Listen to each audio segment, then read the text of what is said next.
pesa information peut-être on a cause faire atamawa abandeli po ozala toujours au courant puisque nga il faut tous à la même morale, il faut tous à toujours na ba matière boto boté. IDPS viva. Viva. Ah toujours oza toujours na se. Ozo lukanini papa. Fatia za béton. Mais ça slogan kitoko boto boté. IDPS viva. Viva. IDPS viva. Viva. IDPS viva. Viva, viva, viva. Tshisekedi national. Félix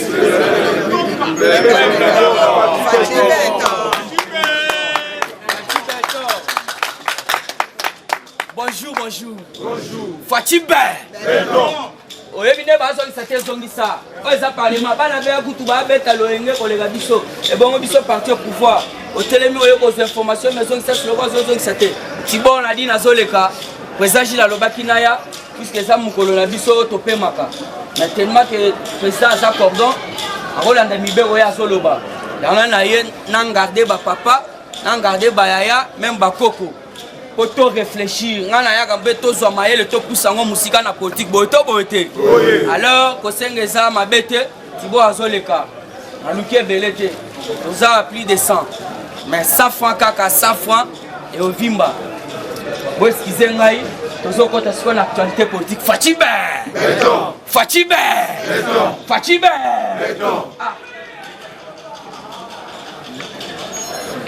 Yaya, tu es politique, Fatia Mamboka. Et ça, politique, on va comprendre, on va appeler ça exemple atypique. Nous avons un carrière sika. Na oya kale boula déjà pendant 20 ans. Parce que au monde a battu mususu pour na pressé. Pour na mbongo a weleli a koti na kara ya kala. Tandis que kara ya sika yango yo futa no ata 200 300 mais à la morale, à la propre. Et comme sur place aux okeni. Bango ba lingi bongo te. Bakoti na kara ya kala yaya ekomi sikoyo ke no mwana na mwana bendana oya komi anga na kiti oya komi anga na kiti Fatibé exemple tangible bolandi te oya utiolonga na FC7 officiellement Roger Lumbala alongwe na FC7 batuni ye mena FC7 ndeko yo zalaki kuna ozolongo na FCC pona ni ya information zebelele za samedi na bien ba papa lelo baketi ba 8h mais zongi ça slogan Fatibé batuni Lumbala alngande bongo béton attention pe 5 francs mais pesa kaka béton Fatibé Lumbala yo zolongo na FCC kuna soke sala nini sikona auto bengi cash tandis que un membre cofondateur ya INC Alongwe INC accueilli na PPD. C'était dans la présence d'Emmanuel Char. Disparu mais à apparaître ce vendredi Fatibé. Lumbala lobi mais l'air na kenda kinga na yo kande ba demo ezola ndanga ya trop. Ba demo mike. Papa nazoye bisayo tout la musi ya zaza. FCC soko talibien. Et comme il a soké l'ongwete au que ça l'accident au daïe. Parler na lingina lobani. Il faut botala que no fati majorité ya ngomo comment ya. Quand konda yebisi nenen kulu keba. Yo za mwana mwasi tika kisakata na kati ya République démocratique du Congo. FDC ya bato ezai ya auto bengi baati lukwe. Sko baati lukwe peut-être oyo ka Fatibé to le bi oza informateur na ngai Fatibé. Sko lera ko na assemblée. Akuti mabunda zati. Mais mabunda kewa. Et puis pour votre information, ba américain ba lobby yo ko pesa biso 37 millions mais to sala ba mbongo wa. Tandis que Congolais azoluka musala, azoluka kimia. Zonga na ngona mboka na yo. Yano moni ake na Bruxelles. Sko bazuiko bangona auto bengi Alexis Tambono. Puisqu'il faut bien comprendre Fatibé. Tambo et moi, misali et mon copain, ça non. Fatibé. la politique au Chilo Bazo même en papa koko nangai yaya eza tout autre mandat de comparaison à Tambwe Mwamba mandat international pardon s'il vous plaît de comparaison te puisque de comparaison essayez pour nari otobengi ari siko ba ABC que ndengo yote puisque lobby ngana aboye mon congolais ça la passe siko yoka ba machisa ba lobby Henri Yaf yo wana oyete siko ya tout royo atali bumozo ça la passe ata mu congolais ça la passe tokotoka yande semaine lundi boyo ka son solo ina ba magistrat mususu ba yebi petit à la calme ba nouveau magistrat ba ye faut pas désinfecter ba bureau ba nika ba bureau olongola ba poussière est-ce que musali fait banda lundi Fachibe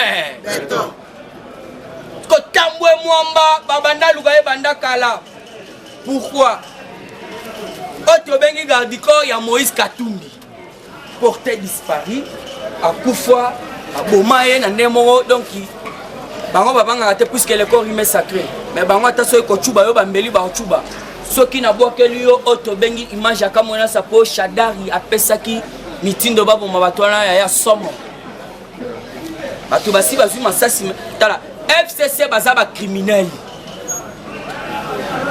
soki ozo chatembe ya tala Gilbert Kankonde Fachibe toyebi sababino eza fond de criminel au Congo au moins neti toya osala masano ba théâtre mais Gilbert Kankonde banani o bakeko tante Gilbert Kankonde na Pullman o babanda obenga Hotel Caravia Fachibe mais il faut landa banani puisque information est belée ngana lingi ko côté information te na lingade diplomatie à trop alors il faut comprendre que Gilbert Kankonde révélation donc il y a trouble yogelo salani révélation sur la tentative d'assassinat du VPM Kankonde. L'un des présumés meurtriers est un ancien garde du corps de Christian Goyi, l'assassin de Floribert Chebe. Christian Goyi va commissaire colonel Sokinani et pas John nous. Yenda zota la troupe. Oh. John Mbappé se mitindo boma Chebe à bout portant. Na fidèle bazana wa zalaki chofana. Les mêmes moutou il faut comprendre les lobby bakendaki nanda na hôtel pardon. Place Gilbert Kankonde Zalaki. Puisque ouais ça révélation après audition. Il y a auditorat militaire. Puisque boza bato to kuti na arme. Fachibe. Il faut comprendre que boyaki ko sala ni John Mbio Zare. Je vous préviens. La personne a information pour moi net masano. Jour on a sabi no tambo il faut ba kanga na Bruxelles mais le lobo comprendre tambo mwamba oza. Et puis ba yebi puisque ye abanda ko tala neti ko mo na neti ba scénario. Tandis que Kabila pesi bango cop ba kenena mabunda ba ke luka auto bengi Benon Lomba. Ba tuna Benon Lomba pourquoi vous avez démissionné? Benon Lomba, tu as quitté l'FCC officiellement. Benon Lomba, il faut expliquer biso. Sala auto bengi sortie médiatique. O expliquer biso au longwe na FCC de 3 pardon. Benon Lomba, est-ce que démission na yo Fachi azana simate pour biso to profiter na yango to lo bakeno ezande Fachi ayebisi boye comme ça to profiter to lo bato destituer. La tangela ki ba papa bazala ki patient na ngai bazwa ki information le bibo to bote. Fachi be. Selon nos informations, il y a des proches où il y a Benon Lomba. Bango pe balobi a ande zaboe jamais rencontre wana ekosalama. Puisque ba ko comprendre que Benon Lomba l'air akenda ki Belgique ça pour se protéger. Et puis ba komi ko benga e ba téléphone Lomba pe atala lobi mais bateau vraiment. On a changé sim ya Bruxelles. Banani ba pesi numéro. Azoni ngako yambate. Bango il faut pas comprendre qu'est-ce qui se passe entre Benon Lomba na Fachibe. Yano moni mabunda bazakuna. Siko andeza boyo ko komitika yo moko na monoko ngani. Baboto la raté passer pas basali nini. Na malobi ngana za sénateur te président sénat ya kati ya République démocratique du Congo. Ba ebiso Tambwe Mwamba ke. Ah to yebanga ba sénateur te. To yebanga ba député te. toyeba ozalaka nani te umukama semaine prochaine yaya okoyoka mpe ake na Hollande na CPI institution etikali pole badi banga te oyebi programme ya Fachi Beton te banda directeur de cabinet Mohamed Echou banda alongo auti kutu korevoke définitivement osoyokana no bazongisa tunda akasende wana papa zoba babokilo na ye balobi yo oza kizengi osali na kanamba wa batikala kopesa ata pose ya otobengi chef d'élite mais okomi ministre ya justice Fachi Bagdad entre président somalien donc eza bagarre lobia puisque toyebisa mabunda so asali baje toboya makambo otobengi violation lobby bagarre ezalaki makasi puisque wana tobimina na ndenge Afrique puisque biso toaba international président ya somalien asali bitumba na président ya assemblée nationale na bagarre ya kosakana te moko alongo lini yana toyebisa mabunda akeba soki tokangi bakoloba vio tala yaya Fachi très sage atali bango bakendeka ndenge bazokende yango wana tozoyebisa ngo ekasanjika radio toyebisa mese radio afanda ne malembe po tolanda Shadak puisque oluka info Shadak ayelobi information yango wana ayelobi ezalaki na présence ya un cofondateur ya INC ake ko adhérer na otobengi PPMB toyebisaka bino wa ezande différence ya bakombo na babute mais nyonso to eza masa Dopen Nkoi Primis Légende Castel eza masa différence eza babute na ba otobengi na kombo tala mutu azolonga na cash puisque cash tozala bango na accord malgré tolobi que accord ezali mais yo monsieur yako se justifier mais accord eza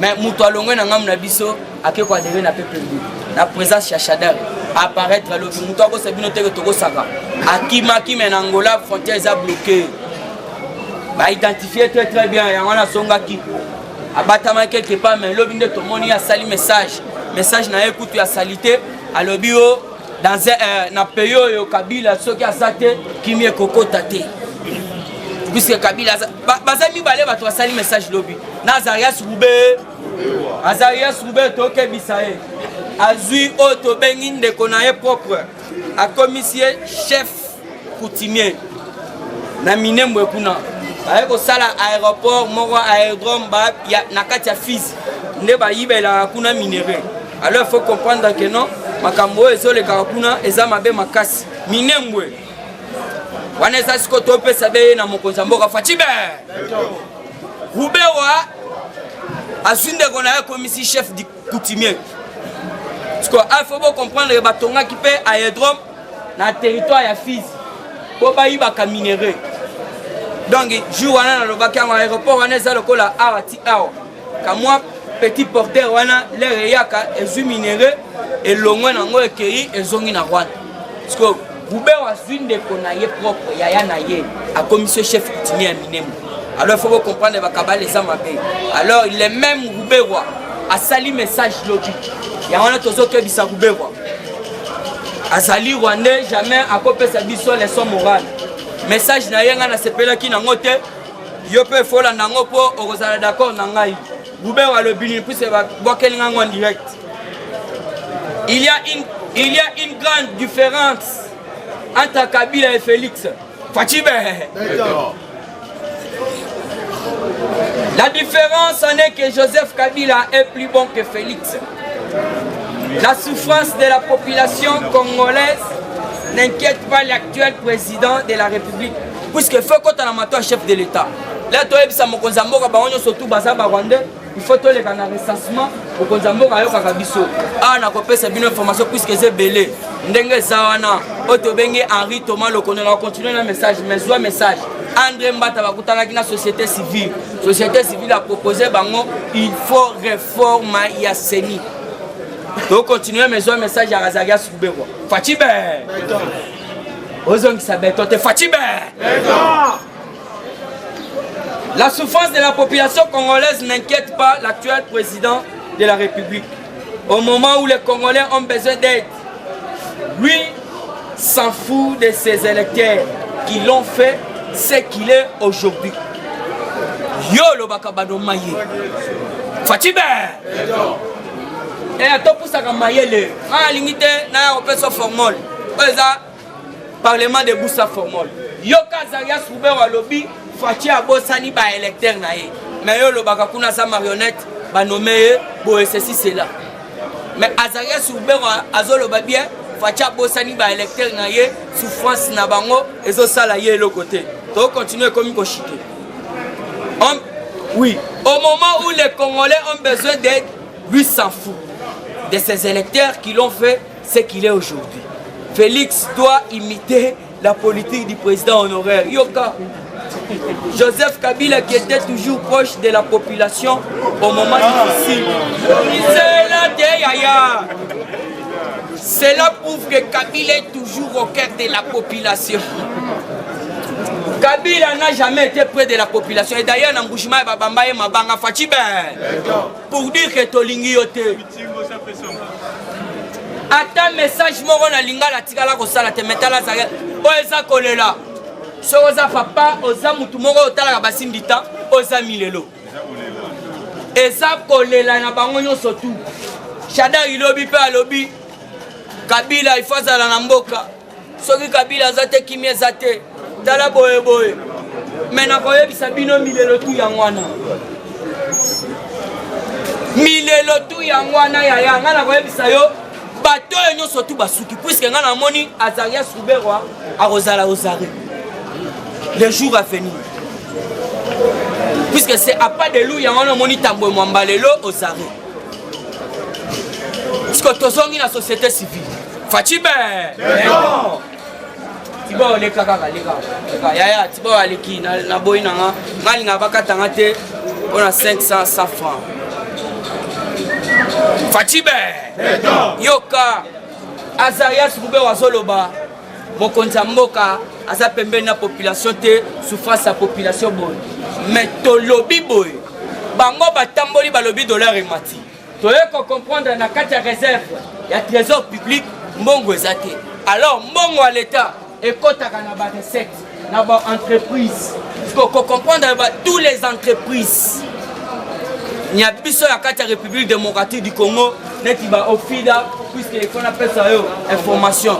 Il y a au FIDA Kimi. Il y a surtout des entreprises à miner, des DGA, des Nini, des bureaux de Sarambon. Alors, il y a un dollar mati. Parce que Hollandi, on a des DGA. DGA, pardon. Batindaki mandat de comparution, il y a 30 personnes. Fatibe. Mais ce qu'il faut comprendre, c'est que Batouana Bazalaki Kotambola na bakar na bango bien papa. Directeur, officier, Moutumo Boy Mounene. Les voyez lié mandat à Bossani ne Moutuka.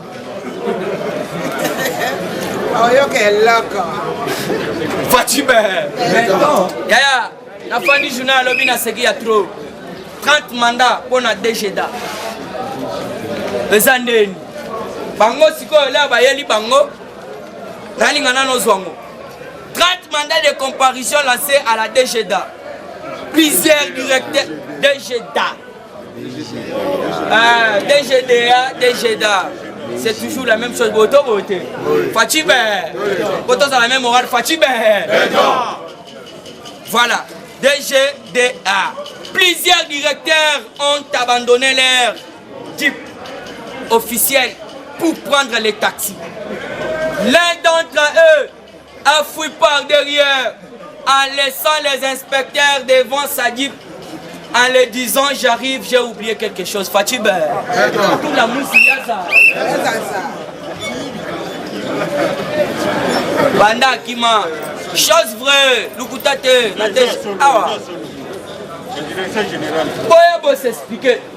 Babanda qui coïba en désordre. Si kaka lobité faut comprendre que non. Ba yeko benga. Batonyo surtout na nini na parquet. Sko ba yete. Ndenge sana faut sko batinde la bango mandat d'amener. Mandat d'amener la question te ya o s'expliquer. puisque ba explication bango bazala nango posa te bango baza koluka te o s'expliquer puisque ba bengisaki yo yaki te est-ce que fonde yo tokende na yo parce que toujours na entreprise wana il faut comprendre que tous les directeurs provinciaux eza convoqués na Kinshasa osalaka kuna na entreprise wana tobengi ya DGTA na ba province nyonso il faut ya na Kinshasa on s'explique Fatibe parce qu'il faut comprendre que mbongo ya mboka fait koto toujours na kati actualité politique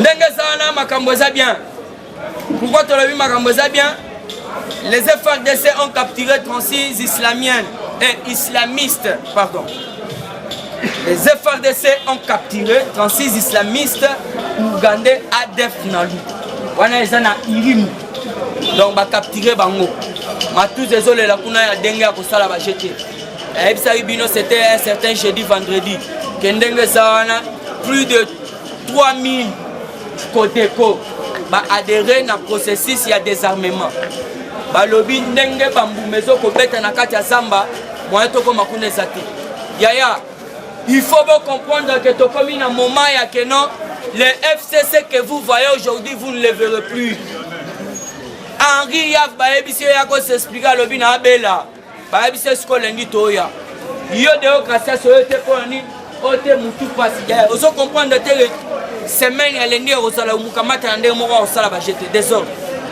Calef pende ça va faire que s'expliquer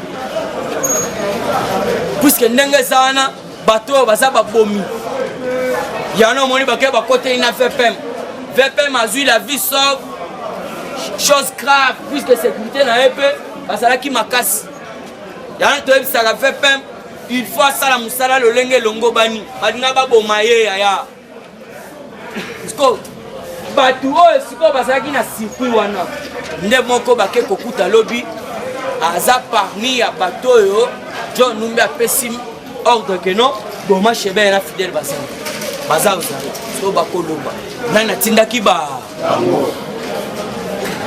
so déjà information c'est bimezaka John Numbi puisque Christian wana na ebisi bino so Christian Nyanga so ya wana azali so lokola chef ya troupe groupe wana bami benga pe soki 22e soki combien bataillon oyo John Numbi ye moko akreya yango na mukwa tombolo olandaka biso tozo senga John Numbi osare puisque John Numbi so bakangami okoyoka te katakatanga na Lubumbashi katakatanga ekosila puisque kanamba moni ke awa déjà suki yango na moni na oto bengi Zambie frontière na biso na bango babimi mais oyoka na frontière ya Zambie ya Tanganyika bazolo bate ba troupe Zambia babimi te baza na frontière baza ba wana te baza ba troupe ya Zoé ba mercenaire ya Zoé na Kanambe siko ande sana basi ba comprendre je na bango yana mona ki VPM akenda kinde po ba signer baluka moyen batia ba frontière ta totonga mire ya 400 km la likolo boye toza la frontière na bango to signer accord wana nde VPM mission akenda ki parce que talande bake ko assassiner to lo baka régime eza ya ba fond de criminels au Congo to le kana lomba puisque président Kennedy azawana il faut comprendre que non Emmanuel Shadagi a apparaître à lobby le Congo aura du mal à se développer sans Kabila. Sans Kabila, les Congolais ne seront jamais satisfaits et n'auront jamais la paix. Shadari, Landa très bien. Procès, il y a des désespère on y sait bandaki na kana. Ce n'est pas pour rien que tu peux une information que non, si batindeli mandat. Fatibe. Bato bakangaki 7 généraux na territoire kuna na Ituri soki na Sud Kivu. Bango nde babimisi vérité. Balobi biso to exécutaki na biso oto bengi ordre pas ministre ya affaires intérieures. Na moment on a zalaki Emmanuel Ramazan Shadar. Ya na moni asali oto bengi point de presse alobaki ana ebi makambo wana te basoko selanga makambo. Mais au moment où yazali ko saboter akitana kananga dossier ya Shadari et na Kinshasa. Fatibe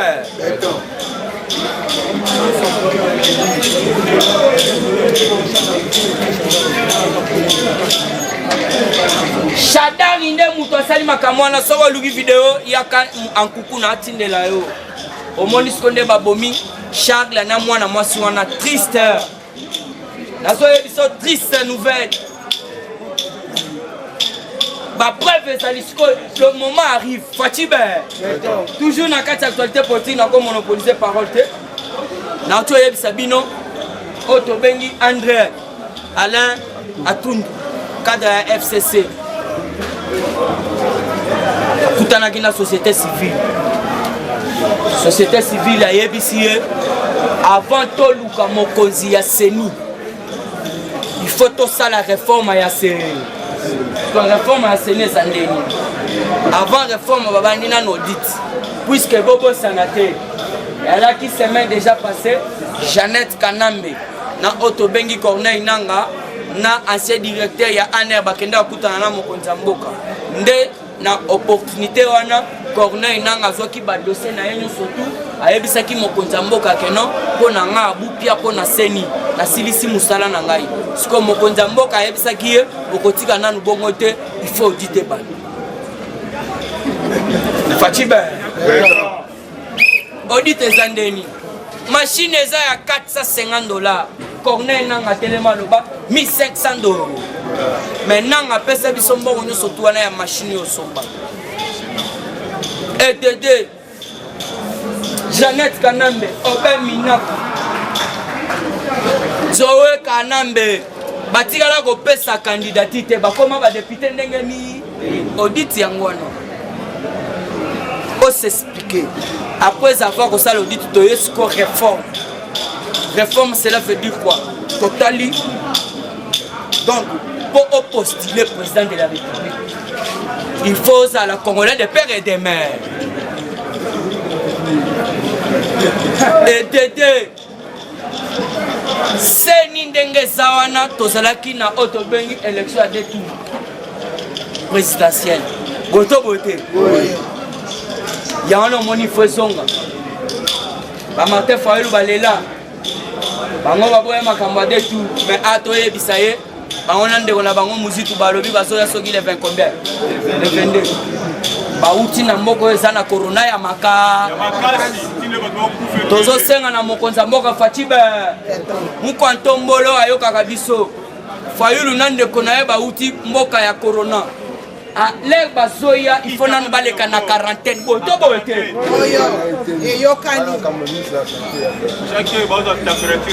il faut bakota na quarantaine batuana ba uti musika bokonezali scolaire bazoya il faut bakota quarantaine ba traiter nan bango puisque bakoya po ba propager yango toyoki azana meeting na bango bakobeta mais toyebisa bango yo kozala non événement scolaire tokosilisa réforme ya Seni puisque bobo sanate papa tel qui se kedi alobaki les vraies élections seront organisées par leader et puis tobo sanate lelo bomoni bandeko ebele ba Basile banani ba otobengi ba Kambai banani tout ça ba ye siko ba bimi na masuwa ya FCC basoya na masuwa ya otobengi kashi. Il faut bien comprendre que non Fati diplomatie à Betty ozala muluba ozala muswahili ozala nani soki okoti na idée na ye oko comprendre aza président moko aza tribal aza président le président l'air commis président à l'opinion je ne suis pas un président d'un parti politique même un parti d'un clan d'un tribu quelconque mais je suis le président de la République. Ozala ovotenga te naza président na yo madidi Jean-Pierre Mbemba Bobo Yangala Muka FCC naza toujours président na ya wana papa tien qui se regarde alobaki Pour le moment, la force étrangère na sol congolais. Oui, parce que beaucoup il y a IDPS Fandi libéra na libéré. Moi quand même déjà si appelle sur info. Il y a une forte délégation il y a Marie Saint-Mérin sur le sol congolais. Et puis il y a aussi l'élection. États-Unis a linga formé le biso ba mbina. To beta na bango demanda. Fatibe. Et ça la calcul. États-Unis alinga banda ko former biso ba policier na ba militaire. Yaya, to soutenir nde Fati. To la na ba to yo surtout baza ko distraire biso. Fati azali ko sala musala. Ngana benga kaye siko le roi Fati. Puisque aza président oyo aza kotala vision ya RDC place to uti. Kabila bomi mboka akotisi mboka na libulu. Mais Fati aza président oyo aye ko bimisa mboka na libulu. Mais pourquoi pas to linga été? Les lois ba to bengi ba étudiant ba pesi Fati raison. Ça ne s'est jamais fait wifi na Inikini. Mais kene na restaurant ba tukino sogini nwana ba restaurant. Mais place baza ko encadrer ba jeune. Baza ko ande ba to ba ko pesa biso ba ko kamambo ka lobi wifi ezate. Mais tala mokonza mboka le akomi kuna. Yaya nazo ebisa yo Fati a commis président au Bangu na babandaki ko boye bazo ndima ye. Bozo mona ba Basile Olongo. Bozo mona ba Roger Lumbala. Mukozo on a FC ça. Alors il faut comprendre que non prophétie. Il y a papa Etienne qui se quede de Koki Sami. Lui de paix au pouvoir, il n'y aura plus de l'eau.